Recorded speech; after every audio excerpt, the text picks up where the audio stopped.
Ok, on est reparti. Donc là, j'enregistre, mais pas le même jour. Finalement, bah là, j'ai pas les gants dont je parlais parce que finalement, c'est bon, je le fais comme ça. Bon, j'en ai partout, mais c'est pas grave. Donc là, ce qui est important de faire, donc, c'est d'utiliser le moule.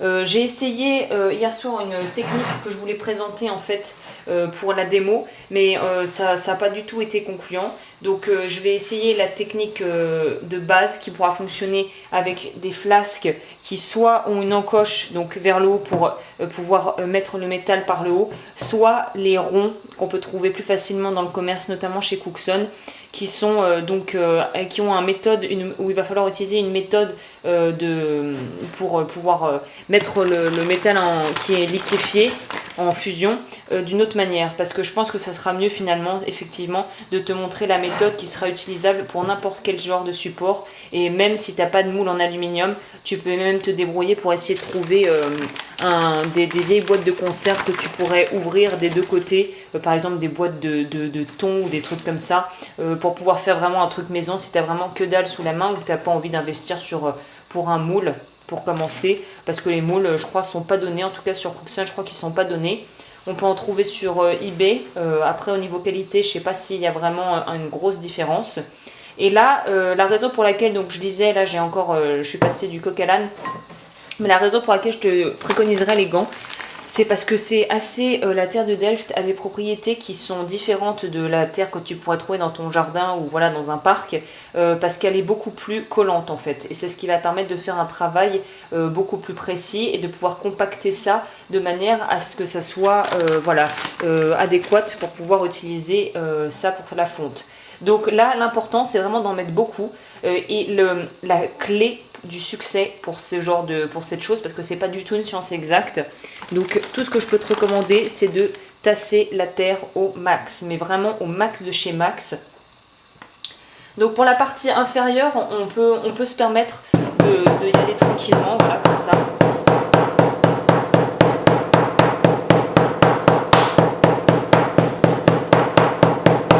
C'est la partie supérieure qui peut poser déjà plus de problèmes et tu vas voir pourquoi. Je vais expliquer ça. Donc là, voilà pourquoi je te conseille de prendre une règle en métal, mais après trouve un couteau ou tout ce que tu veux, quelque chose de plane plutôt, donc métallique, pour pouvoir faire quelque chose de propre. Alors là, en fond sonore, tu as mes patates douces qui sont en train de cuire. Je ne sais pas si j'ai bien fait de lancer ça en même temps, mais bon, tant pis. Alors, là, donc voilà, évidemment, j'aime pas quand c'est crade, hein, quand c'est un peu crasseux. Donc on va mettre ça bien proprement de côté. On va supprimer bien tous les excès, parce que là il faut absolument qu'aussi il y ait une bonne adhérence au niveau des deux parties du moule. Donc il faut vraiment que tu fasses quelque chose qui soit propre.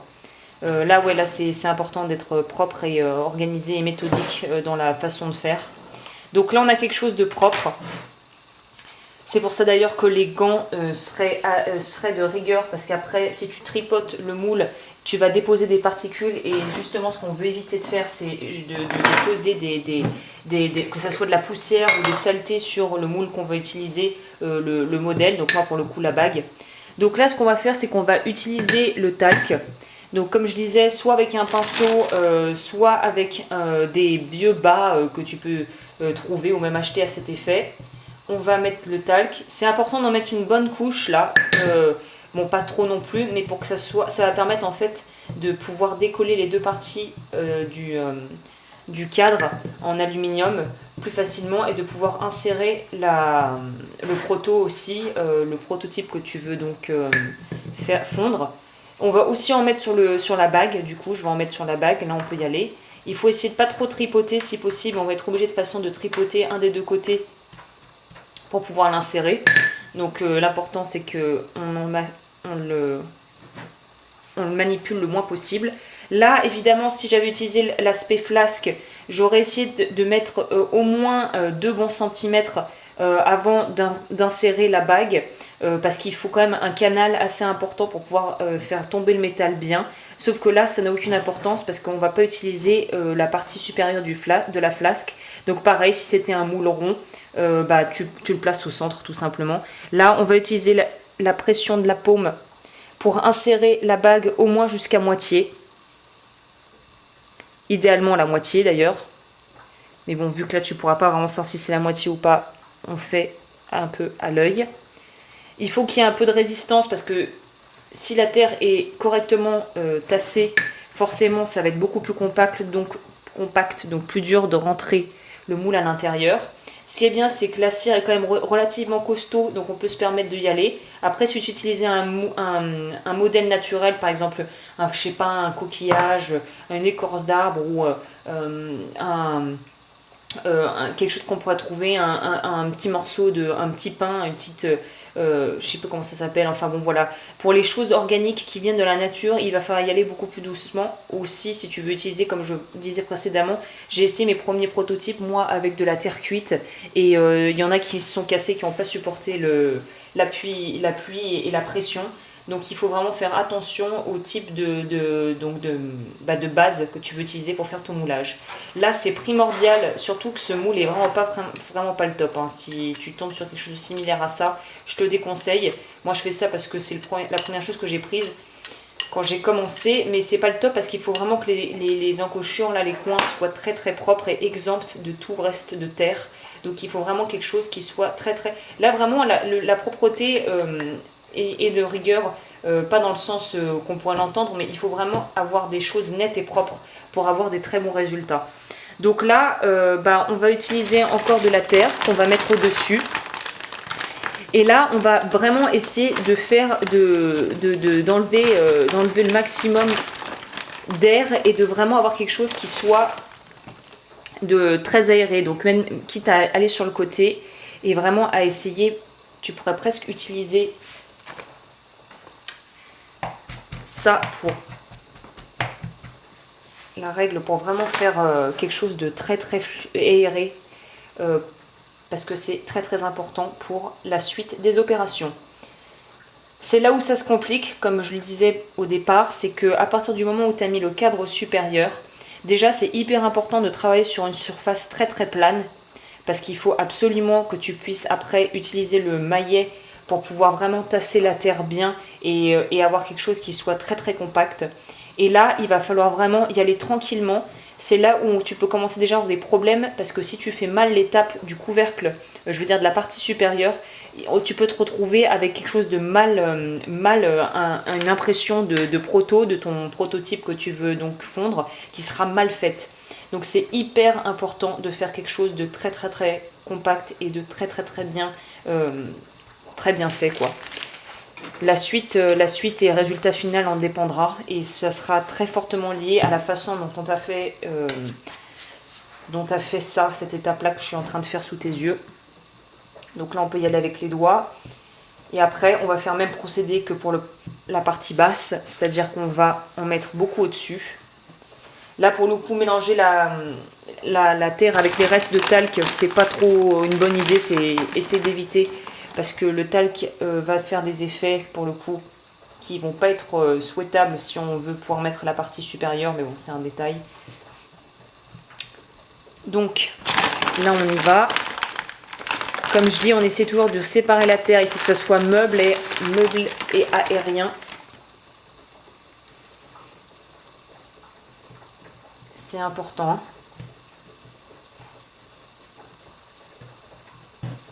Et même après, tu vas voir, au démoulage, il va falloir être assez délicat pour pouvoir garder les formes bien. Parce que la partie du dessous était très facile à tasser, mais c'est toujours la partie du dessus qui est un peu plus délicate. Après, il y aura une autre option que tu pourrais utiliser que je ne peux pas à cause justement des coins de mon moule supérieur, mais avec les moules ronds, tu pourrais déjà pré-tasser en fait les deux parties et les ajouter ensemble en en plaçant au milieu ce que tu veux mouler et en pressant ensemble en ayant déjà deux surfaces planes. Ça peut aussi marcher.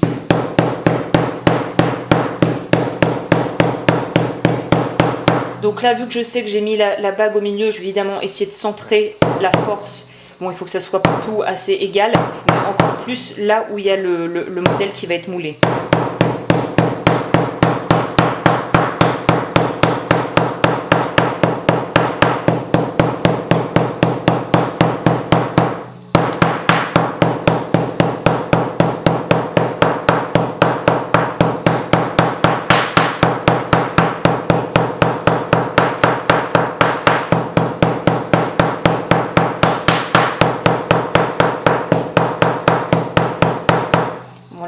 bruit, c'est bon, c'est pas terrible, mais on peut pas faire autrement.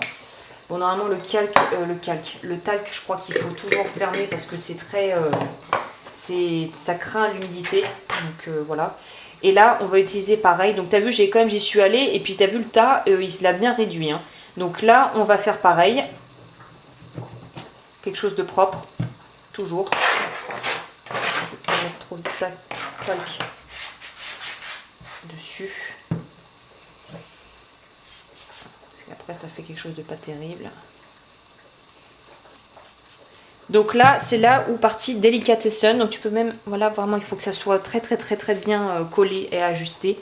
Donc là, il va falloir y aller tranquillement pour la partie supérieure parce que comme je te dis, c'est là où les problèmes peuvent survenir. Donc là, on a une très bonne impression en dessous. Je ne sais pas si on peut bien le voir à la caméra. Et au-dessus, là, je vois qu'il y a déjà des petits amalgames. Donc évidemment, comme je te disais, c'est le dessus qui est plus problématique. Donc là, on va essayer un petit peu de tricher. Il me faudrait genre un bout de... Ouais. Je vais peut-être même me permettre de rajouter un chouïa de terre. Parce que là, je vois que c'est pas bien propre, quoi. Voilà, parce que là, on veut pas de trou, on veut pas d'aération. Là, il faudrait pas qu'il y en ait. Il faut vraiment que ça soit très bien fait, quoi. Il faut vraiment que ça soit bien... On va même utiliser le dos d'une pince plate pour te dire. Là, il faut vraiment que à cette étape-là, si déjà à cette étape, tu as démoulé et tu vois qu'il y a des trous, qu'il y a des irrégularités, que c'est pas propre, recommence. Recommence tout. Donc oui, c'est un peu chiant, mais le rendu final en dépend. Donc moi, évidemment, mon nana légèrement psychorigide, un peu névrosée, qui va aller ranger encore un petit peu parce qu'il y en a partout. Donc à cette étape-là, on peut se servir du petit pinceau pour bien dégager, nettoyer, même nettoyer les intérieurs, l'intérieur, un petit, même se permettre de souffler légèrement pour pouvoir doucement, pour pas tout enlever. Là, il faut être délicat quand même.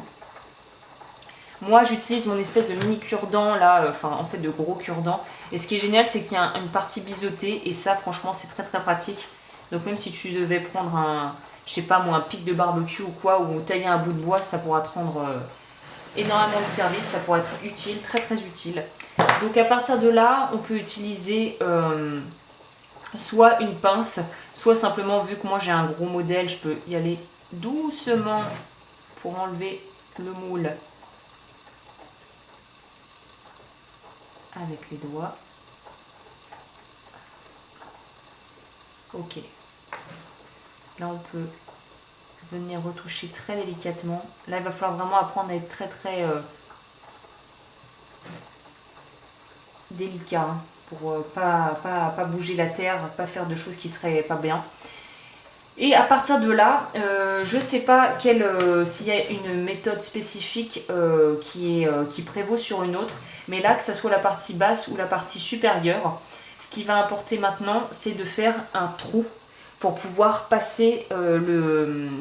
passer le métal en fusion. Donc, déjà, il faudrait que je me mette dans le bon sens. Donc moi, vu que je sais que la partie entre guillemets la plus profonde, là on va juste se fier à la profondeur. La plus profonde c'est celle-ci, mais d'un côté je dis ça, mais vu que la partie supérieure du moule est celle qui, comme je le disais, est la moins régulière des deux, je vais plutôt prendre celle qui est déjà bien, tu vois, c'est pour ça qu'il faut avoir les mains méga propres et que je préfère mettre des gants, parce que dès que je bouge, je fous des particules partout, c'est pas bon. Donc moi, vu que je sais que la partie supérieure est pas la mieux faite des deux, je vais prendre la partie la plus nickel pour pouvoir faire un trou qu'il va falloir faire. Alors après, ça dépend des projets. Là, il va falloir faire un trou. Moi, ça me paraît le plus évident de prendre là où il va y avoir le plus de métal. Sachant qu'en fait, la bague va être donc moulée à l'horizontale. Il y aura un surplus qu'il faudra couper sur le côté. Donc en gros, si c'est moulé correctement, là il y aura la bague complète et là on aura un espèce de petit monticule, une petite tige avec les résidus de métal qu'on devra couper, et donc ça devrait être assez facile à réaliser. Après, en fonction du projet que tu feras, tu n'auras pas forcément les mêmes problématiques à gérer en fonction que ça soit bague, pendentif ou autre. Donc là, j'ai peur d'utiliser direct le gros cure-dent. Aussi, je pense qu'on peut se tenter. Il va falloir donc faire opérer le fameux trou.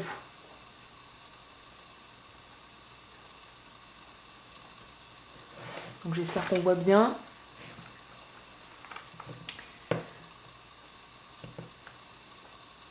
Donc là, moi j'ai de la chance, c'est nickel, mais un peu plus ça aurait été trop. Tu opères le premier trou. Première incision chirurgicale. Essayez vraiment de garder intact l'intérieur, pas de bout de quoi que ce soit dedans. Et tu vas voir que de l'autre côté, ça a fait le trou, donc, et c'est ce qu'on veut.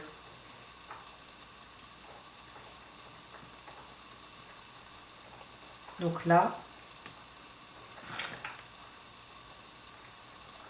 voilà, on va essayer de pas trop toucher parce qu'il ne faut pas amocher l'intérieur. Hein. Primordial de garder l'intérieur nickel. Donc de là, maintenant qu'on a fait ce trou, on va devoir, pareil, surface propre, on ne veut pas en foutre partout. Là, on va devoir prendre un petit couteau. Moi, j'ai même récupéré un économe. Et on va agrandir le trou.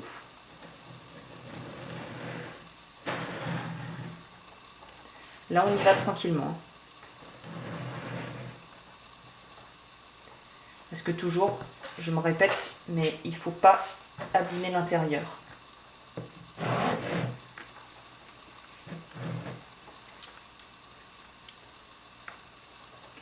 Et là, l'avantage de pouvoir utiliser cette méthode-là par rapport à la flasque, c'est que ça va te permettre d'avoir un trou qui sera à la convenance que tu veux. Donc c'est-à-dire que ce qui est bien, c'est que plus il sera large, bon pas trop non plus, mais plus ça sera facile de mettre le métal, en fusion à l'intérieur, forcément. Là, je peux pas trop y aller trop non plus, sinon je vais peut-être toucher l'intérieur, donc on ne veut pas ça. On repasse le petit bout de bois dedans pour bien nettoyer la sortie. Voilà. Maintenant qu'on a notre truc,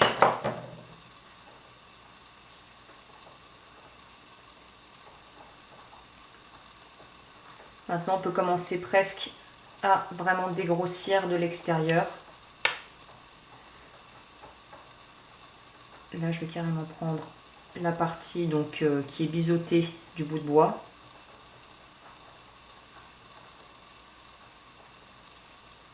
Même principe qu'avec l'économe, mais un petit peu moins, on va dire, tranchant que l'économe qui peut vraiment peut-être trop en enlever du coup. Donc après, il ne faut pas faire un trou de 3 mètres. Hein. Là, je crois que j'ai déjà fait presque un peu trop large.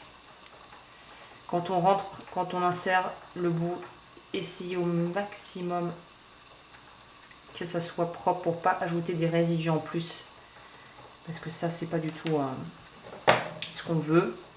Je vais peut-être réutiliser un coup l'économe.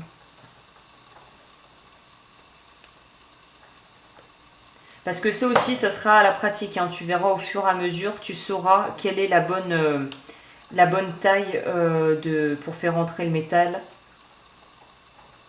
sans que ça fasse des dommages et que ça soit assez grand pour pouvoir faire quelque chose d'efficace. De faire un canal, quelque part si tu veux, à l'intérieur, qui soit le plus adapté pour que le métal, vu qu'il se refroidit très vite, pour qu'il puisse rentrer de la meilleure manière qui soit. Et que ça soit ni trop long, ni trop rapide en fait. Parce que la chauffe du métal, tu vas voir, est importante. Ah là, ça me paraît bien. La chauffe du métal, la température est importante quand on va mettre, quand on va vider le contenu du creuset là-dedans. Mais il ne faut pas que ça soit non plus trop rapide, sinon ça va peut-être figer. Enfin bon, voilà, c'est tout un délire. Hein. C'est vraiment, moi je suis assez novice là-dedans. Donc là, les informations que je te donne sont à titre vraiment informatif, mais clairement pas d'une nana qui fait ça depuis 15 ans, tu vois.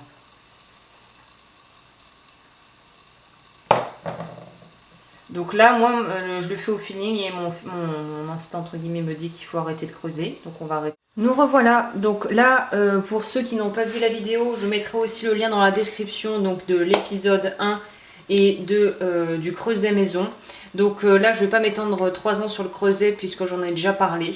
Voilà à quoi se résume l'installation. Là, j'ai mis en fait 2 briques réfractaires en escalier, si tu veux, pour prendre le moins de risque possible quand je vais devoir aller avec ma pince pour pouvoir mettre le métal. Là, j'ai fait ce qui m'apparaît être le plus simple pour que ça soit facile d'accès et facile à mettre dedans. À ce niveau, à ce stade-là, je te conseillerais aussi fortement d'investir ou d'avoir des lunettes au moins de soleil pour te protéger de la chaleur, de te tenir à distance. J'ai essayé de fermer le rideau pour pouvoir être dans la pénombre parce que surtout si tu débutes, je te conseille fortement déjà de commencer peut-être pas par une bague mais par un pendentif parce que ça sera plus facile à fondre qu'une bague. Et je te conseille aussi de prendre de l'argent fin. C'est ce que j'utilise là parce que ça en fait monte à une température de fusion beaucoup plus rapidement vu que c'est de l'argent pur à 99%. Donc c'est plus pratique pour tout en fait. En tout cas pour l'instant, moi je trouve que c'est un très bon moyen de démarrer. Au niveau du poids qu'il va falloir mettre, apparemment si tu as une balance, c'est 2,5 à 3 fois le poids du prototype que tu auras en cire perdue. Mais bon, en gros, il faut en mettre vaut mieux en mettre trop que pas assez de toute manière. Dans l'idéal, il faut quand même rester dans l'ordre du raisonnable. Si tu en mets vraiment trop, ça va peut-être un peu déborder de partout. Mais moi, je sais que je fais ça plus ou moins à l'œil. Et c'est en fonction de combien je remplis dans mon creuset, là, que je sais à peu près. Donc là, je vais baisser la lumière pour que tu puisses voir comment ça fond. J'ai changé mon orca pour mettre la buse, évidemment, la plus large. Je te conseille également, j'en ai pas parlé dans la première partie où je parlais des ustensiles, mais je te conseille de dédier une Bruxelles boraxée uniquement pour pouvoir faire ce qu'on va s'apprêter à faire, c'est-à-dire pour pouvoir touiller le métal, tu vas voir, parce que c'est important de touiller le métal pour qu'il puisse vraiment prendre le mieux possible. Après au niveau du zoom, je ne pourrais pas faire mieux parce qu'après je pense que ça pourrait être dangereux aussi pour mon appareil photo. Donc l'argent fin, l'avantage c'est que ça fond plus vite, comme je le disais. Donc il n'y a même pas besoin d'y aller à fond les ballons, il suffit d'y aller vraiment tranquillement, en répartissant tout au centre si possible, en tournant un petit peu aussi, pour que ça prenne bien. Moi je vais sortir un peu plus parce que là moi je crois qu'il n'y en a pas assez. Donc voilà, moi je vais remplir un peu à l'œil le creuset. Le creuset a été bourraxé déjà précédemment pour pouvoir mieux gérer ça. On pourrait mettre, si on voulait, une petite brique pour pouvoir en fait permettre, l'idéal étant de vraiment recouvrir le maximum le dessus pour pouvoir voilà, que la chaleur soit mieux répartie. Mais moi après ça va être galère pour te montrer en vidéo, donc on va pas le faire. Sache-le pour toi si tu veux le faire dans ton coin après. Là c'est encore une fois apprendre à gérer le chalumeau et la puissance du chalumeau en fait, tout simplement.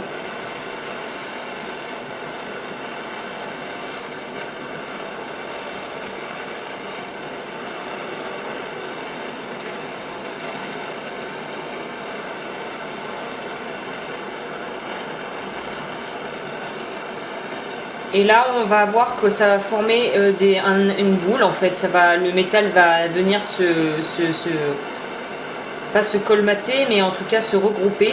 Et c'est là qu'on va commencer à utiliser la Bruxelles pour un petit peu entre guillemets touiller, pour pouvoir vraiment venir chauffer et que ça accélère le procédé en fait.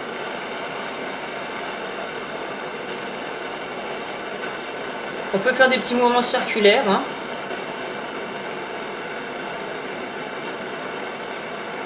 Là, je sens que ça commence à devenir liquide.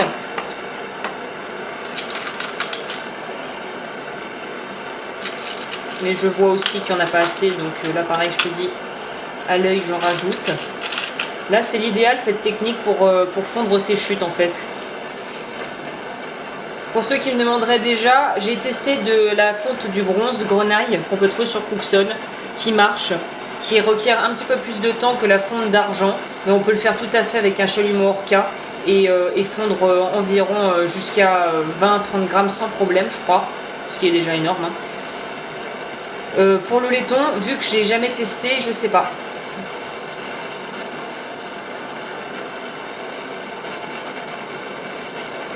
Après, je crois que l'aluminium est un matériel qui est un métaux qui fond à très très basse température, mais après ça c'est pas du tout dans mon domaine.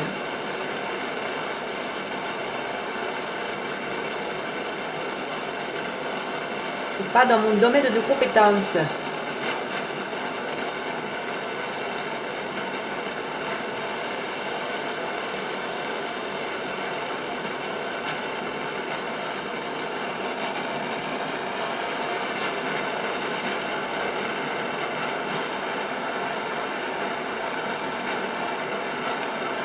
Donc là, comme tu as pu le remarquer, j'ai monté un petit peu la température pour que ça commence à prendre. On commence à se préparer.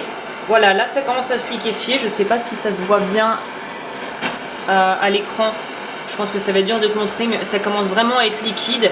Et c'est à partir de ce moment-là qu'on peut commencer à utiliser la Bruxelles pour venir vraiment voir que tout soit bien fondu en fait.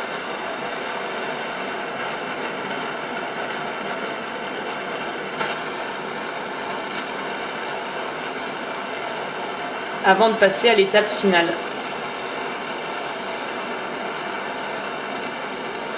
Tu peux aussi, à partir du moment où c'est liquéfié comme ça, mettre une petite pincée de bicarbonate de soude. Ça va permettre en fait d'avoir un métal encore plus pur, parce que ça va avoir pour effet de faire remonter à la surface toutes les cochonneries que tu peux après presque pousser toi-même avec la Bruxelles. Moi, à vue de nez, là, ça va être plus long que prévu, mais je rajouterai encore de l'argent.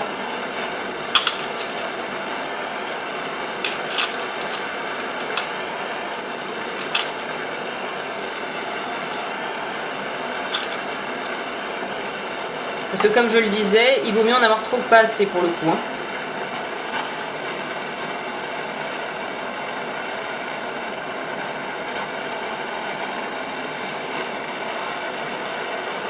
J'ai pas mentionné, mais donc du coup moi j'ai mis un fil de laiton autour que j'ai entouré et que j'ai bien maintenu pour être sûr que la brique réfractaire, la brique de charbon pardon, ne me fasse pas quelque chose, voilà, ne fasse pas un sale coup.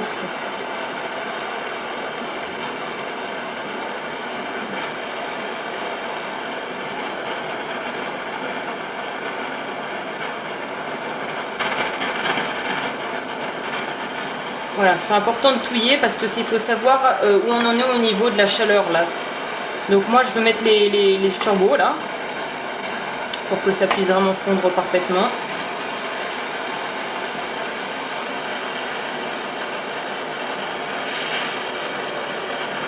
Dommage que je puisse pas te faire un zoom avec une prise de hauteur plus haute pour que tu puisses voir.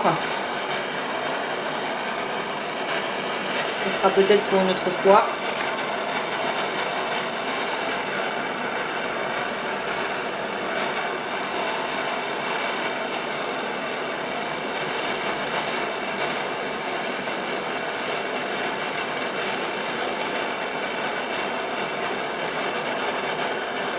Ça commence à bien prendre là, mais c'est pas encore bon parce que tant qu'en dessous tu sens des résidus qui sont solides, c'est que c'est pas bon. Il faut vraiment que ça soit liquide, que tu puisses plonger la Bruxelles et que ça soit qu'il n'y ait aucune résistance et que tu sentes rien en dessous. Donc là moi je sens que ça commence à être bon.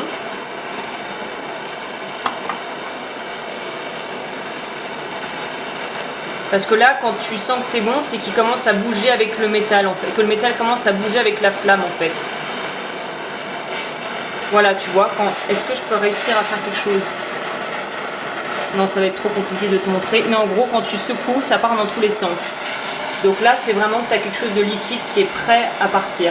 À partir de ce moment-là, on va compter 5 secondes. Et on va essayer de viser au mieux de nos capacités le trou qu'on a fait. On peut commencer même à préparer le métal à la sortie. Et là, il va falloir être très très rapide.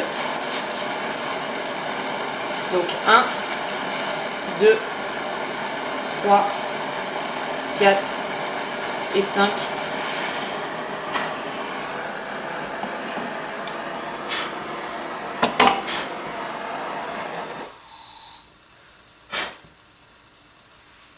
Bon, il veut pas.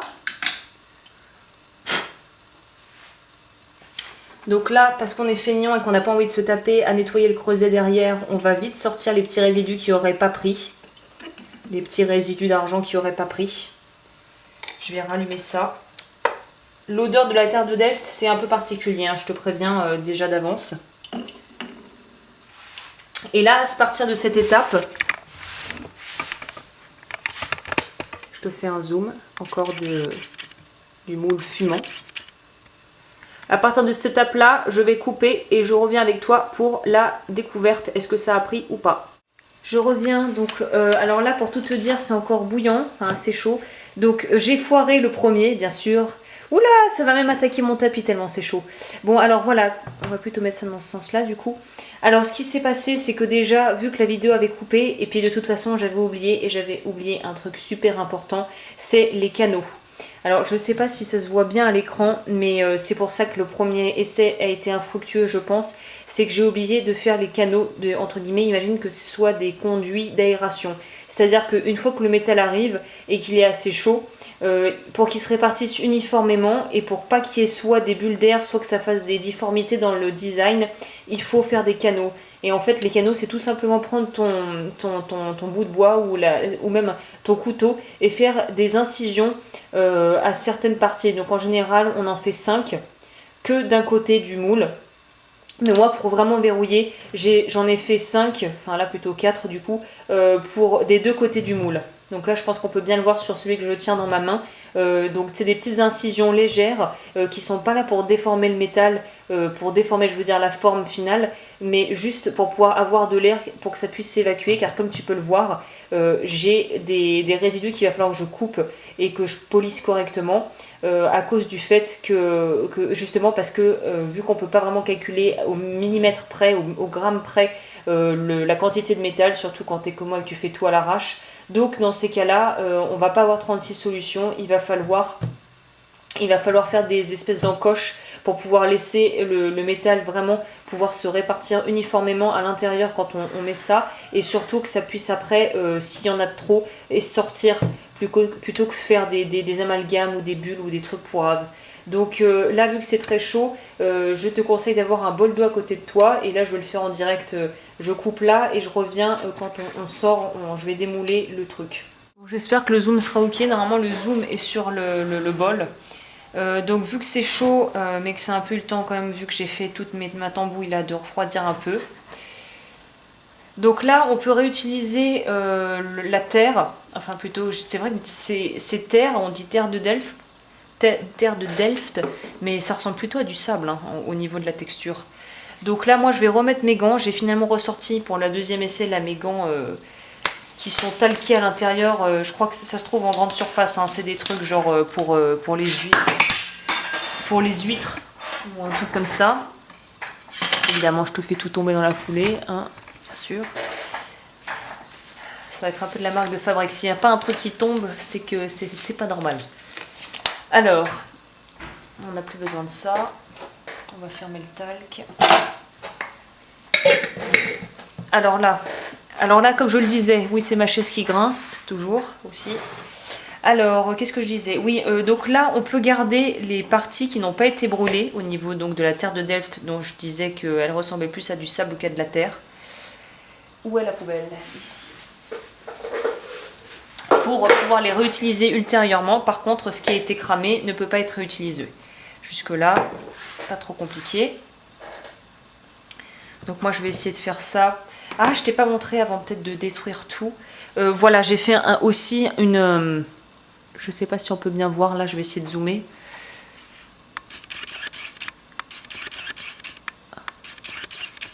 Oh là. Il zoome pas où je veux. Ah, voilà. Donc là, j'ai fait un trou beaucoup plus profond que celui dans la vidéo, dans le tronçon précédent du premier essai infructueux. Je l'ai fait beaucoup plus profond. Donc il faut vraiment que tu fasses un truc qui soit à mon avis, l'idéal, la taille du canot, bon, on va voir, je vais mesurer, mais il faut vraiment que ça soit très bien déjà ouvert, beaucoup plus dégagé et assez profond. Donc là, pour éviter de tout cramer, parce que j'ai encore mon tapis en dessous, on va mettre de la terre au cas où. Voilà. Voilà. Donc comme tu peux le voir, on a un bout forcément qu'il va falloir couper et bien retailler. Là, moi, j'ai pas fait un travail hyper propre au niveau de la... Quand j'ai mis mon modèle, c'est pour ça que c'est super important de bien faire cette étape, parce que le mieux, déjà, le plus propre le modèle prototype est, le plus facile il sera insérable et le mieux il rendra au niveau des détails. Mais après, il y a aussi la partie où justement... la façon dont j'ai procédé cette fois-ci, c'est que j'ai enfoncé un beaucoup plus gros tronçon de la bague et on voit là d'ailleurs de toute façon la démarcation et j'ai laissé un tout petit morceau de l'autre côté du moule en fait et ça s'est avéré assez payant, donc à savoir aussi, je pense que c'est une technique qui pourra être peaufinée avec le temps. Mais donc pour les bagues, c'est bien, on apprend aussi, là j'apprends avec toi en fait, c'est que quand c'est des grosses bagues comme ça, il vaut mieux laisser un morceau du moule qui est très très enfoncé, où la bague sera très enfoncée, et la deuxième partie du moule où on met vraiment un tout petit tronçon quoi, juste histoire de pouvoir avoir les deux parties. Donc là moi je ne sais pas à quel point c'est chaud, c'est pour ça que j'ose pas trop y aller avec les doigts.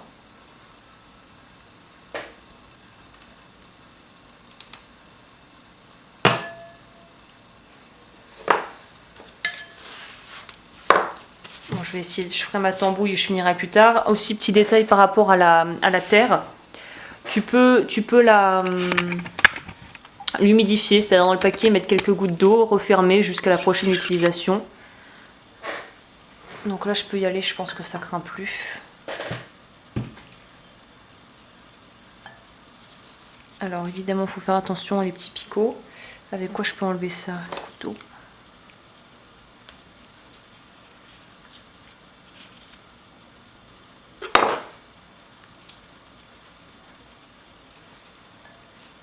À ce stade, je pourrais enlever mes gants, mais je vais les garder.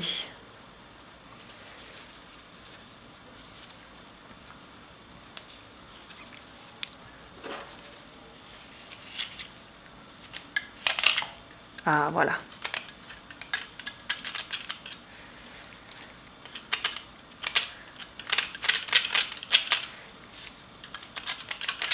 Donc là, il va y avoir du boulot, hein, quand même, moi je le vois déjà.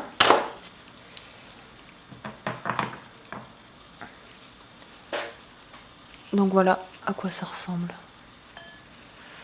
Donc là, je pense que je voulais juste te montrer avec toi et puis qu'on fasse entre guillemets faire un débriefing en direct live.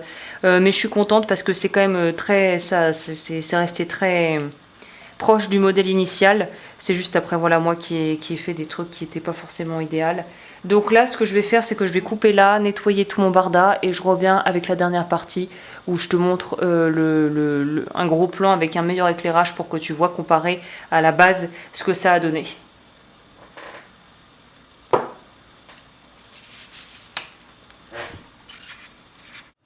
Donc voilà, je sais pas si... Je crois qu'il a pas zoomé au bon endroit. Si, non, ça va, c'est à peu près... J'arrive pas à me fier au zoom de l'écran.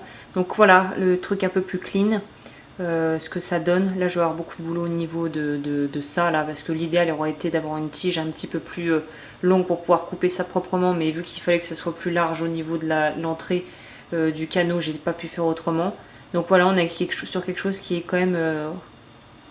relativement efficace comme technique. Donc après moi il y a plein de choses à enlever. Donc ce que je pense que je vais faire, c'est que je vais m'occuper de tout nettoyer, tout enlever. Donc il va falloir utiliser scie, meulette. Là il va me falloir l'artillerie lourde et des scies aussi un peu plus épaisses que ce que j'utilise habituellement. Et je reviens quand c'est fini et que ça a la forme finale. Et je pèserai aussi par curiosité pour savoir combien ça pèse et combien il a fallu utiliser au final par rapport au poids initial de la cire, parce que j'ai fait ça à l'arrache, j'ai pas pesé mon métal au départ. Donc là j'ai trop de métal, hein, j'ai visé un peu trop de métal au niveau de la fonte. Mais bon, comme je disais, mieux vaut trop que pas assez, quitte à en enlever même si c'est un peu chiant, mais le mieux tu fais le travail, le plus c'est propre, le mieux ça sera. Bon, je parle beaucoup, j'arrête là et je reviens quand c'est fini. Est-ce qu'on voit?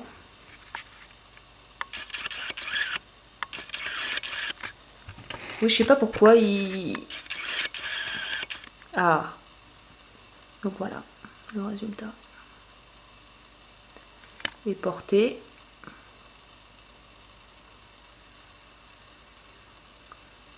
Et voilà, comment de rien, on est parti à une bague. On arrive à une bague à la fin.